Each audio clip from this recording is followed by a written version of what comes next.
Hey everyone, it's Emma and welcome back to my channel. Today we're going to be talking about the importance of mending your items, specifically clothes. Before we get started with this video, I'm going to give you the same disclaimer I've given for a while now, but if you're new here, my neighborhood is under construction. I still have 2 months left and I've got... She's always on cue. Okay, that one was weird. And I've got myself a noisy girl. Mochi, say hi! Oh, she did not want that. Also my boy. Denahi.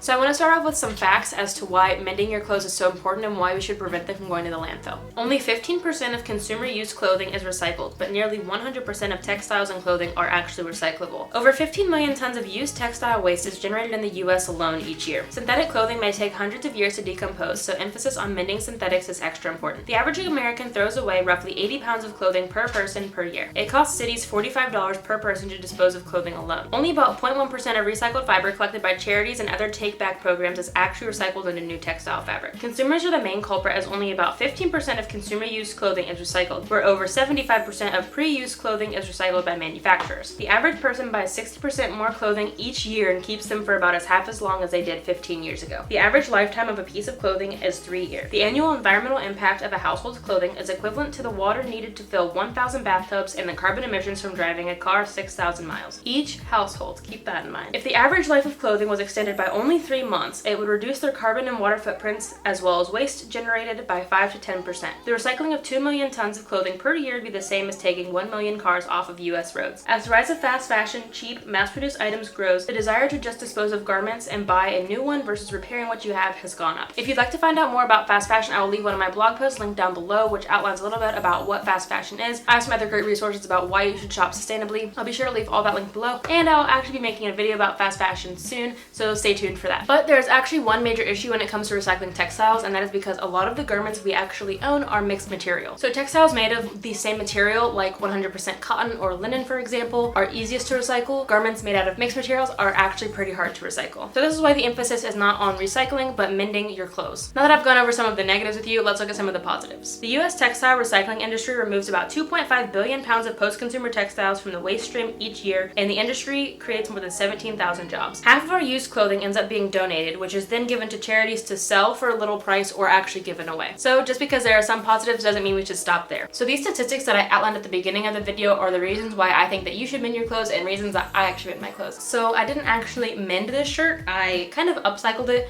I bought it thrifted and it was probably like an entire size too big. So basically I just cut 5 or 6 inches off the bottom and then hemmed it, so now it is a perfect fit for me. So not only is it important to mend, but it is also important to alter your clothes as you and your body change. For example, if you follow me on my Instagram, I actually fixed my jeans a little bit ago. They needed mended, but they also needed kind of upcycled and given a new life because I was kind of sick of them. But I didn't think they needed to be donated, so I just trimmed the bottom and gave them a frayed look, and now I love them. And some other stuff, as you'll see throughout this video, actually needed mended. There were some holes that needed fixed or some tears that needed fixed, but some things I had just needed upcycled or given new life. Like this shirt, another gray shirt I have, and a sweater, they all just needed a little bit shaved off the bottom to make them not so oversized. But we shouldn't just think of our items once we have them. We needed to think of our items before they even come into our house. Like one of the statistics mentioned, the average American purchases 60% more clothing each year. So instead of just buying a bunch of stuff because it's on sale, actually think through your purchases, specifically with your clothes, because textile waste is such a big problem. Actually try stuff on before you buy it and make sure you ask yourself, do I really love this? Am I going to keep it and cherish it for a long time? Am I going to be able to mend it if I need to when that time comes? Don't just buy stuff with the thought of mind that it's cheap, I might wear it,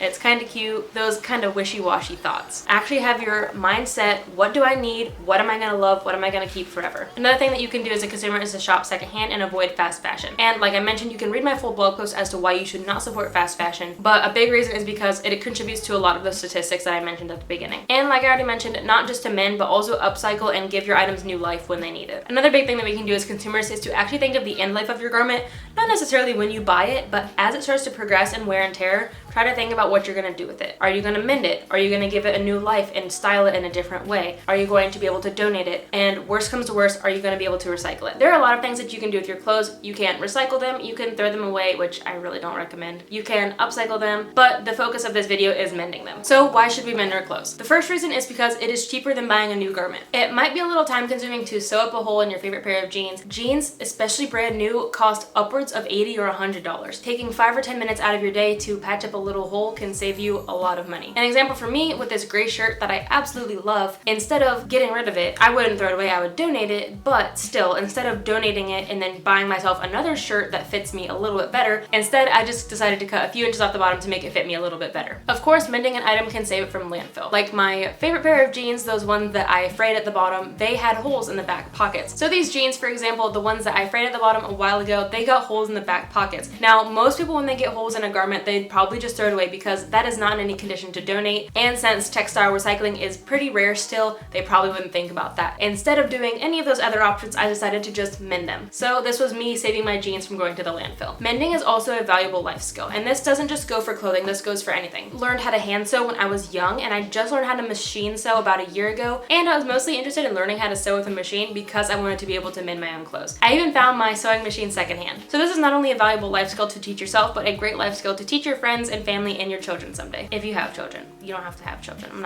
I'm not saying that. It's just a valuable life skill no matter who you are. And another thing is that I feel like sewing and mending is kind of like a female type of skill. No. Everyone should know how to mend. I mean, just the basics. You don't have to know everything, but like learning how to sew a hem on my shirt and learning how to re-sew on a button if a button falls off. Very simple stuff can help any person of any age, any gender, can help save you money, can help save stuff from the landfill, and it's just really good to know. While mending is the focus of this video and definitely helps extend the life of some items, there are some other options that you can take as well. You can donate your items to charity shops like Goodwill, the Salvation Army, even just your local thrift stores. You can also sell your items. You can have a garage sale, go to a flea market. You can sell to some consignment shops, and you can even sell them on Facebook Marketplace, ThreadUp, and other stuff like that. You can trade your items on an app called Buns, and I'm sure there's other apps out there. Hopefully one day Buns will sponsor me when I have enough subscribers. You can also shop secondhand, and I know this doesn't necessarily keep clothing out of the landfill, but it does keep new clothing from being produced and entering the waste cycle. Once your items have reached the end of your life and you don't think mending is even an option, you can repurpose them. You can turn old fabric into things like rags, tissues, hankies, makeup remover wipes. I've even turned old fabric into cat toys. Do I have it in here? This cat toy doesn't look the cutest, but that's not the point. My cat loves it. So I had some strings on my pants that were way too long, so I cut them and then I tied a little ball to it. These were gifted by a friend when I first adopted my cat. Now she has a toy on a string and she loves it. Put your imagination to the test and make whatever you want out of your upcycled fabric. Another thing that you can do to help reduce clothing waste is to not give in to fast fashion. And this is because not only is the garment itself going to be wasteful, because it's probably made out of polyester, which if you didn't know, polyester is plastic and plastic is made out of oil. So like instead of using that oil for something a little more beneficial, like putting it in our cars, like still not great, but better than turning it into a shirt, right? The whole process of fast fashion is wasteful. They also probably produce a lot of waste in the process, and fast fashion garments are made cheaply, they are sold for cheap, and they are probably going to wear out very quickly, not be made to last, and you're probably gonna have to throw it away. So I'm not saying that you only need to shop secondhand. You can still shop brand new, but try to shop from credible brands that have sustainable and ethical practices in mind. But like I said before, buy what you actually need and will cherish and love for a long time. And honestly, I am kind of guilty of this. I have bought things at a thrift store because I thought it was cute, and then I never ended up wearing it, and I really do regret it. So that's something that I've learned myself along my environmental and minimalism journey. I encourage you to do the same thing. It doesn't have to be an overnight process. It really is a mindset and it takes a lot of practice, but when you try something on, actually think to yourself, do I love this? Am I gonna wear it more than once or a few times, and am I gonna use it for a long time? I actually just did this weekend. We went thrifting and I found these pants I was in love with, but they were like this much too small, but it wasn't a practical choice. And I was just gonna end up donating them again anyways. The point, buy items that you love, need, and actually fit you and are comfortable. And mending doesn't have to just stop at clothing. That's just the topic of this video, but you can mend other things as well. You can mend things like books, dog toys, your reusable bags, magnets, furniture, blankets, and so much more. The options are literally endless. Try to mend whatever you can. If you can't mend it, try to upcycle it. If you can't upcycle it, try to recycle it. And if you can't recycle it, then it goes to landfill. Another important thing to remember is you don't have to do these things yourself. If you are not good at sewing, or you're not good at whatever you need, that skill to be done, you can probably find someone to help you out. My mom was friends with a seamstress back home, so she hemmed my prom dress and other stuff like that when we were growing up. We had this beautiful antique chair, but it had a gross fabric on it, so we hired an upholsterer. Is that the word? We hired someone to do the upholstery and put different fabric on it. Like my ring, I needed my ring resized. I didn't just throw out my ring and buy a new one. Instead, I went to a jeweler to have it resized. And those are just a few options. The list is limitless. You don't have to teach yourself all of these skills. If you don't have them, find someone who does. Even when it's beyond repair, try to think of other opportunities before the landfill. Upcycle, repurpose, recycle, and then as a last case scenario, should it go to landfill? I hope you enjoyed this video. Don't forget to give it a thumbs up if you do, and let me know down below what you have mended and upcycled. Here are my Instagram and my website if you'd like to check out more, and until next time, remember that these small changes you make have a big impact in the long run. Bye guys. Hey everyone, no, I don't do that anymore. The annual environment impact. Here we go, right there. But just because there are some positives doesn't mean that we should stop. You're gonna be banished. Yeah. So these statistics that I struggle with that word so much. So these statistics, right? Now I'm overthinking it. Like this, another thing that you can do is instead of throwing them out, like some people might when their articles have clothes in them. What was I even saying? That was so dumb that I lost my train of thought. So these jeans, for example, the one that have the freight followers, they're called subscribers on here. The cycle, the trash cycle, the waste cycle, that's what it.